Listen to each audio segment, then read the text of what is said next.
The constant war of words surrounding the 2016 race may be taking a toll on voters. According to a new Gallup poll, just 30% of Americans say the presidential election process is working as it should.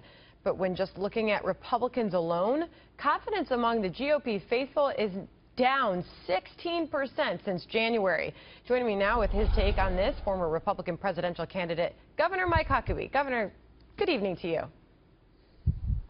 Thanks, Sandra. Great to be with you tonight. Good to see you. I wish we were talking about something more positive, but it looks like there's just not a whole lot of faith from voters out there about the election process right now. What's causing that?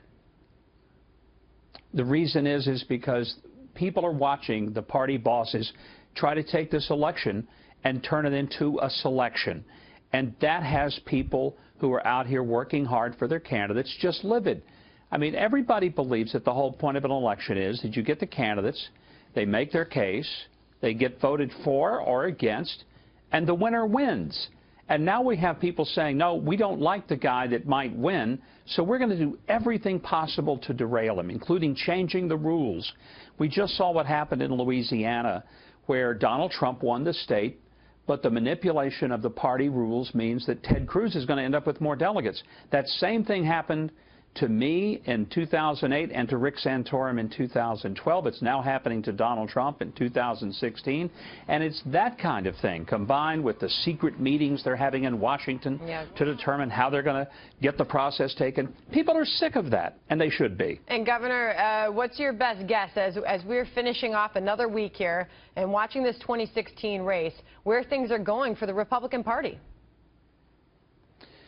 I mean, Donald Trump is in a position where if he continues to win and win big, he'll have the delegates necessary before the convention, and it would be almost impossible to take it away from him.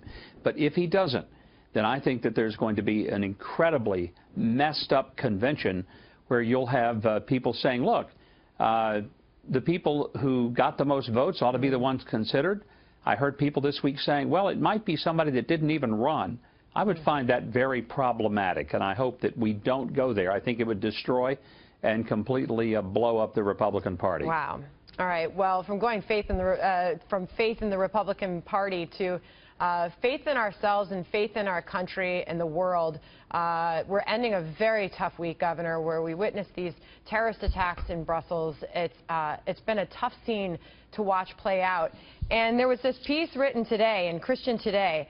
After the Brussels attacks, we need more religion, not less. As we head into the Easter weekend, send us off on a positive note, will you?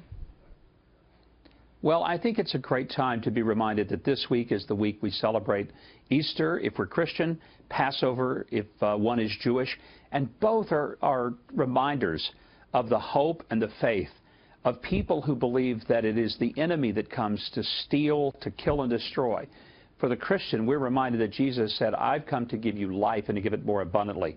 And when we think that there's no hope and that the terrorists are winning, get up in the morning, watch the sunrise. Tomorrow afternoon, watch the sunset. And remember that the terrorists can't stop that.